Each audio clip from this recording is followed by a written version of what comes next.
Archimedes principle. तो when body is completely और partially immersed in a fluid, या मैंने डायग्राम दिखाया गया है। तो ये डायग्राम में ये जो सिलेंडर है उसमें पानी यहाँ तक भरा हुआ है, बराबर। When the object is immersed, तो ये जो लिक्विड है वो बाहर आएगा, बिकॉज ये ऑब्जेक्ट का जितना वॉल्यूम है उतना ये वॉल्यूम बाहर आएगा।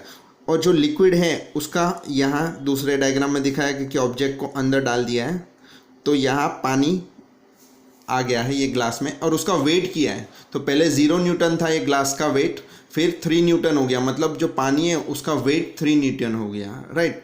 तो व्हेन बॉडी इज कंप्लीटली और partially immersed in a fluid, जब भी अपन ये ऑब्जेक्ट को पार्शियली या कंप्लीटली पानी में डालेंगे, it experiences an upthrust, upward force, upthrust या upward force that is equal to the weight of the fluid displaced by it.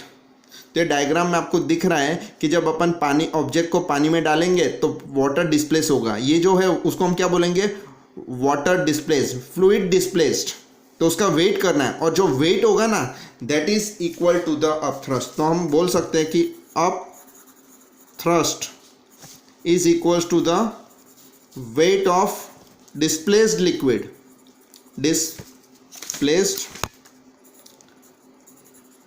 Fluid या तो लिक्विड।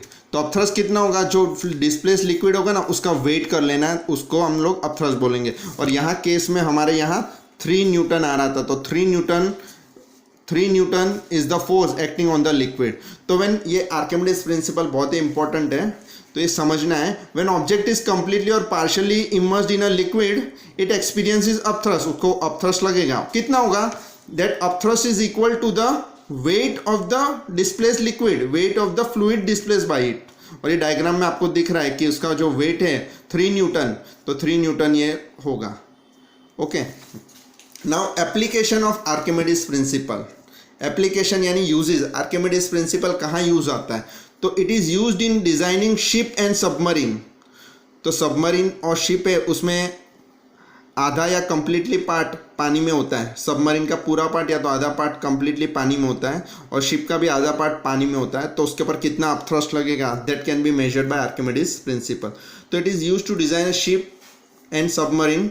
लेक्टोमीटर, तो lactometer which is used to determine the purity of milk. Lactometer एक device है, वो milk कितना pure है वो बताता है, उसके अंदर पानी है कितना है, ज़्यादा है या कम है, तो वो हमें बताएगा। तो लेक्टोमीटर है वो पानी को मेजर कर लेता है और उससे हमें पता चल जाता है प्योरिटी ऑफ द मिल्क। तो it is also based on Archimedes principle. Hydrometer, it is a device use to measure the determine the density of liquid. जो प्योर लिक्विड्स होते हैं उसकी फिक्स डेंसिटीज होती है, अगर डेंसिटी चेंज हो जाती है तो उसकी अगर लिक्विड का इम्प्योरिटी चेंज हो जाएगी, अगर उसमें कुछ इम्प्योर सब्सटेंस डालेंगे तो उसकी डेंसिटी चेंज हो जाएगी। तो डेंसिटी चेक करके हम बता सकते हैं कि वो प्योर है कि इम्प्योर है। और डेंसिटी हम लोग कैसे चेक करेंगे, हाइड्रोमीटर। पेट्रोल है तो पेट्रोल में कुछ मिलावट की है कि नहीं है, तो वो हमें उसकी डेंसिटी चेक करने से पता चल जाएगा कि पेट्रोल प्योर है कि नहीं है। तो hydrometer is used to determine the density of the liquid. This all are based on this principle. Now next topic is density. Density is mass of an object per unit volume is called density.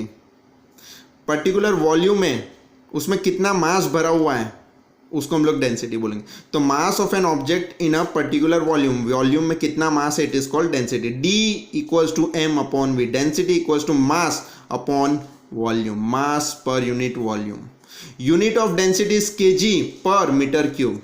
मास यानी KG और volume मतलब metre cube, तो KG per metre cube is a unit of density. तो density हमें ये पता चलता है कि ऑब्जेक्ट हैवी है या लाइटर है। तो density of iron is more than the density of cotton, इसलिए कॉटन हल्का होता है और आयरन भारी होता है क्योंकि उसकी डेंसिटी ज़्यादा होती है। If volume increases density decreases, अगर वॉल्यूम ज़्यादा होगा तो डेंसिटी कम हो जाएगी, हल्का हो जाएगा वो। अगर volume decreases density, if volume decreases density increases, inversely proportional है वॉल्यूम और density. Relative density, the ratio of density of the substance to the density of water is called relative density। ये फॉर्मूला है, formula में से ही हमने definition बनाई है। Ratio of density of substance to the ratio है ये। तो ratio of a substance to the density of water is called relative density. It has no unit. Relative density है, उसकी कोई यूनिट नहीं होती है। डेंसिटी की यूनिट होती है kg पर मीटर क्यूब, पर रिलेटिव डेंसिटी की यूनिट कोई नहीं होती है। तो हम लोग क्या कर रहे हैं पता है, ऑब्जेक्ट है उसकी डेंसिटी वाटर के साथ कंपेयर कर रहे हैं, तो हमें ये पता चलेगा कि वो ऑब्जेक्ट पानी में सिंक हो या फ्लोट होगा। रिलेटिव डेंसिटी, अगर relative density is greater than 1, relative density is greater than 1 तो ऑब्जेक्ट वो सिंक हो जाएगा पानी में। अगर ये लेस देन 1 होगा तो वो फ्लोट होगा। रिलेटिव डेंसिटी से हमें पता चलेगा कि इट विल फ्लोट और sink in water, okay, by checking the relative density. Iron nail, give reason. Iron nail sink in water but ship made up of iron float on water. Iron nail sink हो जाती है but ship made up of iron वो float होती है, क्यों? Design of ship is made in such a way, उसकी design उसकी design, कुछ शिप की डिज़ाइन ऐसी होती है, राइट? तो ship is design in such a way that the volume of the ship increases. उसका जो वॉल्यूम है ये इंक्रीज हो जाता है, ये अंदर से वो हॉलो रहता है तो ये वॉल्यूम इंक्रीज हो जाता है। सो द एवरेज डेंसिटी, और हमें पता है अगर वॉल्यूम इंक्रीज होगा तो डेंसिटी कम हो जाएगी, वॉल्यूम बढ़ेगा तो डेंसिटी कम हो जाएगी। ये हमने ऊपर देखा था कि वॉल्यूम और डेंसिटी इनवर्सली प्रोपोर्शनल है, वॉल्यूम बढ़ेगा तो डेंसिटी कम।